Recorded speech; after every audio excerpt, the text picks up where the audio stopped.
Greetings, dear colleagues. My apologies for not being able to be with you in person in New Delhi, a city I have had the pleasure of visiting before and which bears fond commonalities with my own home city of Lahore in Pakistan.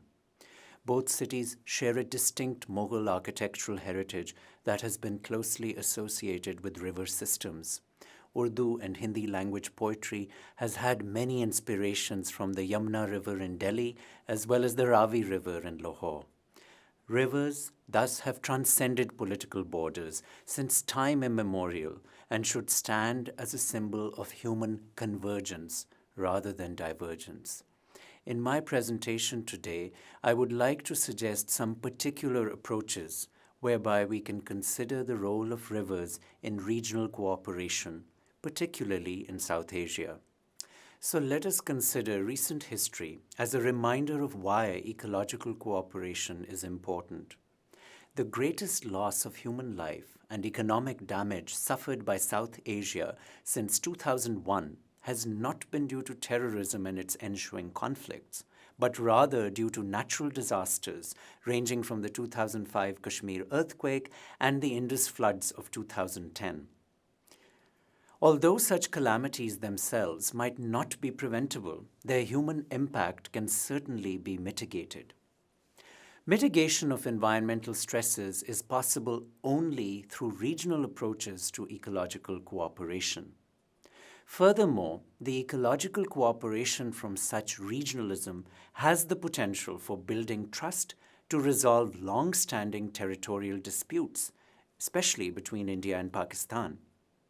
Raising ecological factors from a technocratic matter to one of high politics will require leaders to reconsider the role of existing regional organizations, most notably the South Asian Association for Regional Cooperation, as well as scientific organizations such as the International Center for Integrated Mountain Development, or ICIMOD, which is represented at the Symposium. SAARC's charter, for example, prevents India and Pakistan from linking technical cooperation to broader territorial disputes that are deemed to be bilateral matters. However, bilateral riparian agreements, such as the Indus Waters Treaty between India and Pakistan, are also confined by their highly specific terms of reference. The treaty, for example, has been tested with numerous ongoing disputes between the two countries on water management projects, but it was never intended to be an ecological management agreement. Rather, it divided up the rivers based on water flow metrics.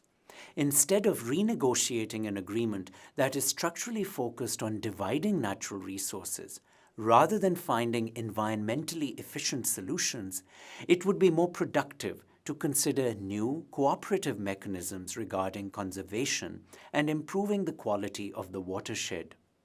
International environmental treaties such as the Ramsar Convention on Wetlands Protection, which have transboundary cooperation within their mandates, can also provide a mechanism for linking ecological cooperation to broader resolution of disputes and enhanced regional security.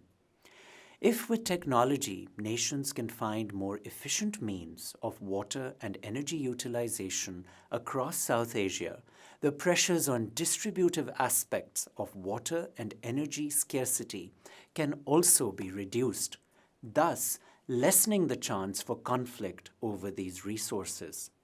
The most consequential ecological features in South Asia are the Himalayas and the rivers that are largely derived from their geography. Some of the worst territorial disputes in the regions also span these mountains. Hence, scientific and socio-cultural research on mountain ecosystems is likely to play a pivotal role in galvanizing regional cooperation and reaping peace dividends. International development donors need to configure existing programs to incentivize projects that build trust and have the potential for subsequent peace building. For example, cooperation on glacial scientific research on estuarine ecology could be constructively linked to the resolution prospects for the Siachen Glacier dispute. As the longest Himalayan glacier, Siachen meltwater reaches rivers in both countries. Similarly, the Sere Creek dispute in the Indus Delta region also has much potential for resolution through such cooperative mechanisms. Many researchers, including myself, have presented detailed arguments for how such an approach could provide benefits to all sides. Some of the notable programs with potential for informing such conversations include the Climate and Development Knowledge Network, the South Asian Network for Development and Environmental Economics, or SANDE, the South Asia Regional Initiative for Energy, or SARI, and the South Asian Cooperative Environment Program, or SASEP. Yet the current approach of donors, as exemplified by efforts such as ICIMOD's program covering 7 transboundary corridors, none of which include both India and Pakistan, tends to focus on the low-hanging fruit rather than initiatives that could provide a more lasting impact on regional peace. Connecting environmental factors with basic human necessities such as food and healthcare can also raise the political prominence of these approaches. Recent concerns about communicable diseases such as dengue and polio can provide impetus for regional cooperation that also has broader peace-building goals. Furthermore, trade can also be more appropriately configured to consider environmental factors as a cooperative mechanism, with rivers being an important conduit for such commerce. Goods for which one country has a comparative advantage in terms of climate or water availability could be targeted for trade priority. Thus, trade should focus on importing products whose energy or water inputs are more efficiently obtained elsewhere, rather than trying to build massive new domestic infrastructure for water or energy. There are some intriguing examples of how rivers in borders can also be shared by industrial establishments. One such example comes from the mining industry in southern Africa, a sector and region where I have done considerable research. Within a few kilometers of the Limpopo River in the tri-border region between South Africa, Zimbabwe, and Botswana is the Venetia diamond mine operated by De Beers Corporation. This mine uses more than 4 million cubic meters of water per annum in a hydrologically scarce environment. Yet a willingness to share data across borders and positive partnerships between industry and government has allowed for an amicable operation of this mine for more than 25 years. Trade in energy through efforts such as gas pipelines or technology transfer for renewable energy infrastructure should be encouraged as well.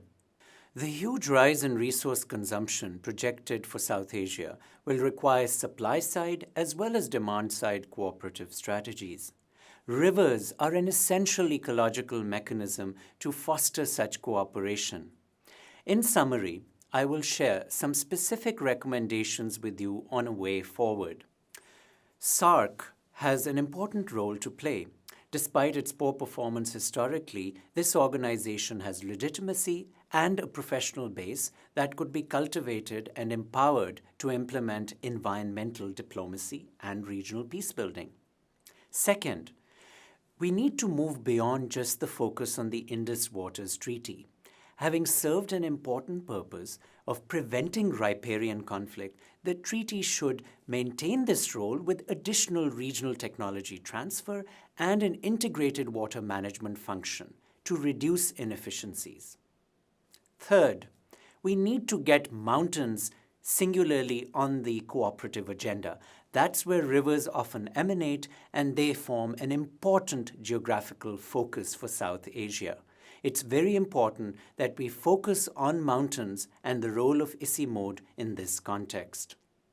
Fourth, we need to invoke environmental treaties more deliberately between South Asian countries. We have all the South Asian countries having ratified several notable environmental treaties, which need to be considered in terms of their transboundary mandate. This way, we will use existing international law to allow for regional cooperation to take root. Fifth, we need to really play a role in broadening educational and epistemic networks or knowledge networks. Scientific cooperation through universities should be given priority in visa regulations and development assistance with the goal of establishing regional knowledge networks. Such an approach will also play into the broader technology transfer mandate. And finally, we need to consider crisis communication more significantly. We know that this region is vulnerable to multiple forms of environmental crises, many of them linked to river systems, such as flooding. How do we build a better flood monitoring program? This can only be done through a more focused and deliberative process. In conclusion, a gradual shift from bilateralism to multilateralism is essential for the ecologically sustainable development of South Asia.